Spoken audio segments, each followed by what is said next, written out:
ऐसे आप गलत काम में मत पड़ो। मेरे साथ तो ज़्यादा कुछ हुआ नहीं केतु मंगल में। खाली मेरा बीपी बढ़ता था। और मेरे साथ एक बार मेरी बड़ी सिस्टर ने बहुत झगड़ा किया था, तो मुझे एंजाइटी हुई थी। एंजाइटी ये होती है केतु मंगल में। और आपको ना केतु मंगल में ना आए ना, मतलब केतु की महादशा आपको स्टार्ट होती है तभी से ही आपको ना गणपति की उपासना करनी चाहिए। गणपति की उपासना मतलब आपको ऐसा नहीं बोलो कि बोले कि कोई मैं बड़ा बड़ा हार डालूँगा, वो भोग चढ़ाऊँगा, मोदक लड्डू ये वो गणपति को रखूँगा।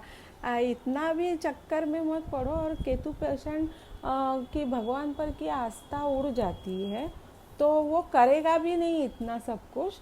खाली ऐसा हाथ जोड़ के दिन रात ना जय श्री गणेशाय नमः, या तो ओम गण गणपते नमः, ओम गण गणपते नमः, या तो जय श्री गणेशाय नमः, इतना ही बोलो। बाकी सब गणपति बापा पर छोड़ दो। आपके साथ उस टाइम ना गणेशा ही सच्चा दोस्त बन के रहेगा।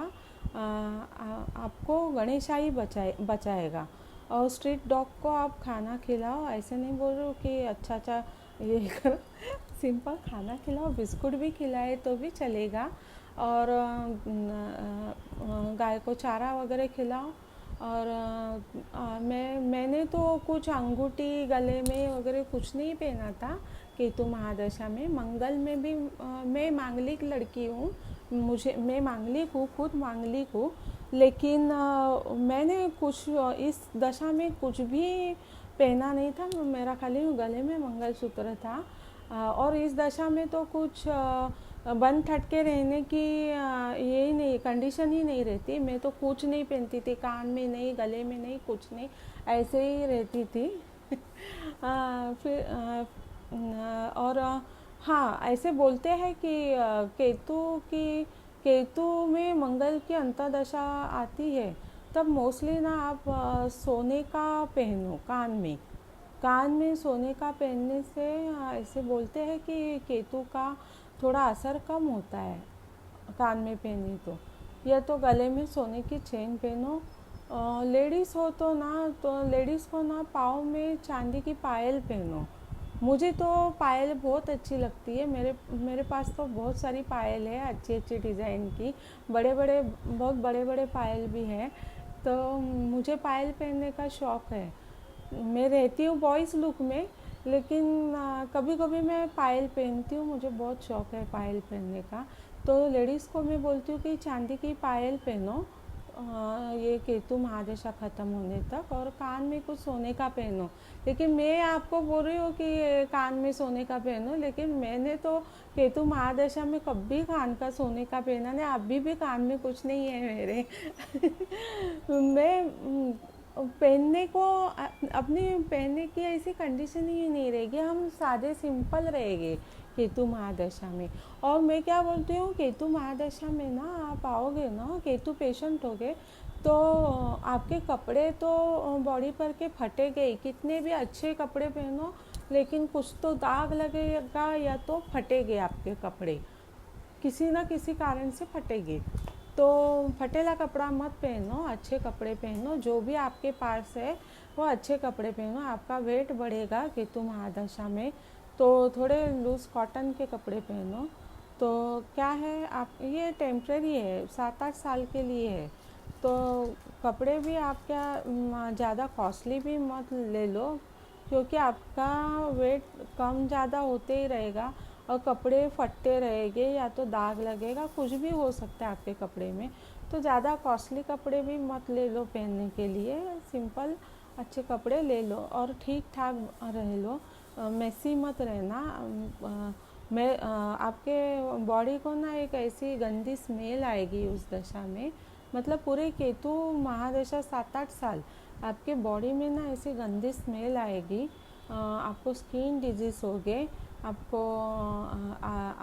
आपको बुखार आ सकता है, आपको पानी में जाना कंटाला आएगा, नहाने को भी कंटाला आएगा। लेकिन आप जितना स्वच्छ रहो इतना इस पीरियड में आपको ना नहाने का मन नहीं करेगा, लेकिन नहाना ज़रूरी है, स्वच्छ रहना ज़रूरी है। मेरे भी बॉडी को एक अजीब सी दुर्गंध आती थी, पता नहीं क्यों। परफ्यूम लगाती थी फिर भी मेरे को ना ऐसी अजीब सी दुर्गंध आती थी। स्किन डिजीज़ होते हैं, इसके कारण भी दुर्गंध आ सकती है। ये केतु का असर ही होता है। वो केतु एक खुद ही मेसी होता है, तो उसको भी दुर्गंध, फकीर होता है ना वो, तो उसके बॉडी को भी दुर्गंध आती होगी। तो मैं तो दिन में 3 बार नहाती थी। मुझे पसंद नहीं है क्योंकि मैं पहले से ही, मेरा शुक्र प्रभावी है, बुध शुक्र प्रभावी है। मुझे हमेशा टिप टॉप रहना पसंद है, परफ्यूम वगैरह मार के। तो इस दशा में मैं कभी मैसी नहीं रह गई। मुझे भी पानी का डर लगता था नहाते वक्त, लेकिन मैं दिन में 3 बार नहाती थी। अच्छे कपड़े पहनती थी स्वच्छ, और घर भी स्वच्छ रखती थी। दिया बत्ती करती थी हमारे माता जी के सामने मंदिर में। 24 घंटा मेरा दिया बत्ती रहता था। आपका भी दिन में सुबह शाम, कम से कम सुबह शाम 2 बार दिया बत्ती किया करो, भगवान की आराधना करो। इस टाइम आपका मन ही करेगा भगवान की पूजा पाठ करने का, क्योंकि आपके साथ ऐसा कुछ होगा कि आप भगवान की पूजा पाठ करोगे, और करना ही चाहिए इस पीरियड में। तो ही आपको मन शांति मिलेगी।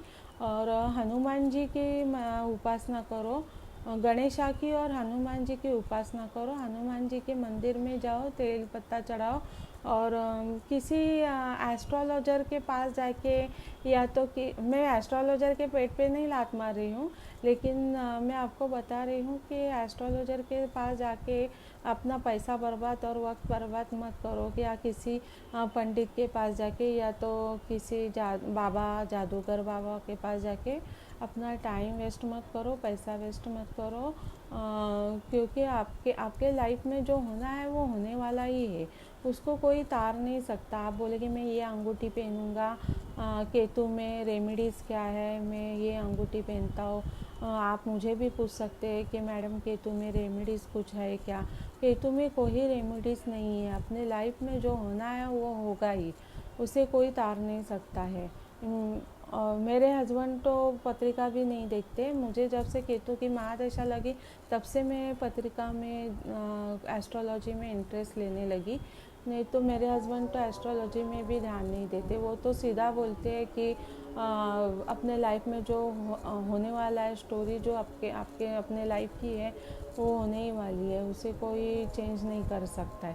तो आपको खाली रेमेडीज़, यही मैं बोल रही हूँ कि आप गणपति की उपासना करो, भगवान को 2 टाइम दिया बत्ती करो, कम से कम 2 टाइम दिया बत्ती करो। भगवान की जो आपकी पूजा पाठ की पोथी ग्रंथ को जो कुछ होगा वो पढ़ो मन शांति के लिए। और हनुमान जी की सेवा करो, हनुमान जी के मंदिर में जाओ या फोटो के सामने नमस्कार करो। और ये 2 ही मार्ग है आपके लिए, भगवान का ही रास्ता है आपके लिए। और बाकी सब आपको चीट करेंगे, आपका उसमें बहुत पैसा वेस्टेज हो सकता है, क्योंकि एस्ट्रोलॉजर को पता चलेगा कि ये केतु पेशेंट है, ये किसी भी हालत में अपने हम जो बोलेंगे वो उपाय करेगा। या तो कोई जादूगर भी बोलेगा कि ये अभी फंस गया है सुमड़ित में, तो ये हम जो भी बोलेंगे ये कर सकता है। इसीलिए इस चक्कर में मत पड़ो, क्योंकि मैं खुद केतु पेशेंट थी, लेकिन मैं ये किसी भी चक्कर में नहीं पड़ी। मैं खाली गणपति की उपासना करती थी। उपासना मतलब गणपति का मंत्र, ओम गण गणपते नमः, श्री गणेशाय नमः। मेरा मन ही मन चालू ही रहता था ये गणपति का ये स्तोत्र। यही मैं 2 लाइन बोलती थी, बाकी कुछ नहीं। और हनुमान जी को प्रणाम करती थी, हनुमान जी को आंखों के सामने लाती थी, बस। इस फिर भी मैं अच्छे कंडीशन में आपके सामने बैठी हूँ। मतलब केतु में बहुत कंफ्यूज रहते हैं केतु पेशेंट की। हाँ, क्योंकि उनको ना कंफ्यूज किया जाता है कि आपके लाइफ में ये हो सकता है, बहुत केतु खराब रहता है। केतु बहुत ख़राब रहता है, आपको कुछ भी कर सकता है, बहुत बुरे दिन आ सकते हैं, आपको अपने पाप धोने पड़ते हैं, ऐसे मिसगाइड बहुत कर सकते हैं आपको बाहर कमाने के लिए। उनकी तो कमाई रहती है, इसलिए आपको मिसगाइड कर सकते हैं। हाँ, केतु बैड इफ़ेक्ट देता है आपके लाइफ में, बार बार बैड इफ़ेक्ट देता है।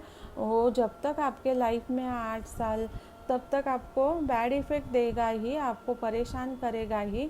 आपके जितने पाप है, आपके कर्मा कितने ख़राब है, उसके अनुसार आपको भुगतना ही पड़ेगा। जो केतु फल देगा, बुरा फल देगा वो। क्योंकि इसलिए मैं आपको बोलती हूँ, कुछ बुरा काम मत करो। अगले जन्म के पाप और ये जन्म के पाप धरती पर हमें भुगतने पड़ते हैं, केतु की महादशा या अंतरदशा में। और हम जब मरते हैं, अपना निधन होता है, मरते हैं, तब ऊपर भगवान के यहाँ भी अपने पाप धुलते हैं, और धरती पर अपने पाप केतु या राहु महादशा में धुलते हैं। तो जो अपने साथ होने वाला है वो होने वाला ही है। क्योंकि इसीलिए ना, बुरा कर्म करना छोड़ दो। मैं बाहर देखती हूँ कि औरतों के साथ बुरा अत्याचार होता है, बहुत अत्याचार होता है बाहर, बहुत पाप होते हैं, चोरी होती है। तो मैं बोलती हूँ कि ये सब मत करो। क्या है, ये क्षण भर का खेल है, सेटिस्फेक्शन है, आपको अच्छा लगता है ये करने में। लेकिन ये जो पाप है ना, वो अगले जन्म भी फेरना पड़ता है और इस जन्म में भी फेरना पड़ता है। तो ऐसे बुरे काम मत करो। खास करके औरतों को भी बोलती हूँ, किसी को जलना या किसी को सताना या किसी को बाइकआउट करना, ऐसे मत करो। सबके साथ प्रेम से रहो, किसी पर डाउट वगैरह मत ले लो। लेडीज़ लोग तो किसी के सामने वाली के ड्रेस पर भी जलते हैं। मैं तो कभी किसी पर जलती नहीं हूँ। अपने भगवान ने जो आपको थाली परोस के दी है, इस धरती पर आप जब आते हैं तब भगवान आपको एक थाली परोस के देता है। उसमें जो आपको खाना मिला है वो आपको प्यार से खाना है। आपको जो भी कुछ दिया है उस थाली में, दूसरों के थाली में मत देखो उसके थाली में क्या डाला है, आप अपने थाली का खा लो।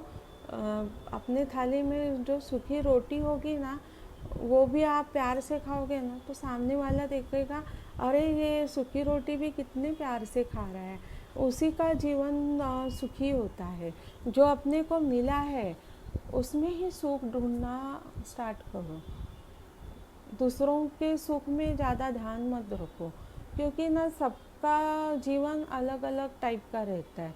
उसके कर्मों से उसको अपना अलग अलग टाइप का लाइफ मिला रहता है। कोई अमीर रहता है या कोई मिडिल क्लास रहता है या कोई गरीब होता है। तो गरीबों को लगता होगा कि अमीरों के पास बहुत पैसा है, उनका लाइफ बहुत सुखी है, पैसों से तो कुछ भी खरीद सकते। लेकिन नहीं, गरीब लोग जितना अच्छा सुखी जीवन जी सकते हैं ना, उतना अमीर लोग नहीं जी सकते। अपना स्टेटस संभालने के लिए उनको बहुत कुछ दुख झेलने पड़ते, लेकिन वो मुंह से बताते नहीं है, क्योंकि अपना स्टेटस रखने के लिए। उनको तो चैन की नींद भी नहीं आती है पैसे वालों को, क्योंकि पैसा मेंटेन करके उनको रहना पड़ता है। रात की 3-4 बजे तक उनको नींद भी नहीं आती है। ऐसा मैंने भी देखा है बहुत से रिच लोगों को, कि उनकी रात की नींद भी हराम होती है। जो गरीब लोग, रोड पर का भिखारी जो आराम से सो सकता है अच्छी ज़िंदगी, वो अमीर लोग नहीं जी सकते। इसलिए ये जलना भी छोड़ो कि वो अमीर है, इसके पास पैसा है, ऐसा है वैसा है। अपने पास क्या है?